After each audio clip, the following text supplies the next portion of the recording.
હાના ઉદાસ હતી કારણ કે તેને સંતાન ન હતું. તેણીએ પ્રાર્થના કરી અને ઈશ્વરે તેને એક પુત્ર શમૂએલ આપ્યો. તે ખૂબ આભારી હતી, તેથી તેણે શમૂએલને ઈશ્વરની સેવા માટે આપી દીધો. હાનાએ તેના નાના દીકરાને એલી યાજક પાસે તંબુમાં મૂકી દીધો. શમૂએલે વૃદ્ધ અંધ એલીને મદદ કરી. તે પણ તંબુમાં સૂતો હતો, જ્યારે એલી નજીકના ઓરડામાં સૂતો હતો.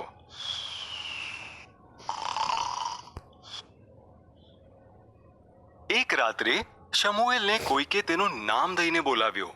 તે ઊભો થયો અને દોડીને એલી પાસે ગયો. હું અહીં છું, તેણે કહ્યું. મેં તને બોલાવ્યો નથી. એલી ગુસ્સે થઈ ગયો. જા, પાછો જઈને સૂઈ જા.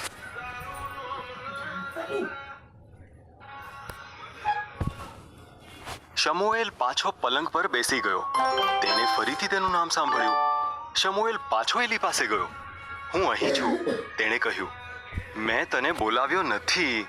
એલીએ ઊંડો નિસાસો નાખ્યો અને કહ્યું, જા, પાછો જઈને સૂઈ જા.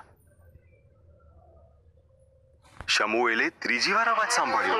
પછી એલીએ કહ્યું કે તે ઈશ્વર છે. જો તે ફરીથી બોલાવે તો કહેજે, બોલો ઈશ્વર, બોલો, તમારો સેવક સાંભળી રહ્યો છે. તેથી શમૂએલે તે પ્રમાણે કર્યું.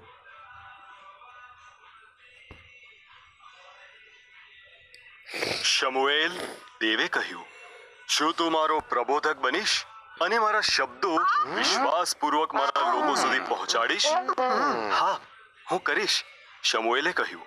અને તેણે તે વૃદ્ધ થયો ત્યાં સુધી તેમ કર્યું.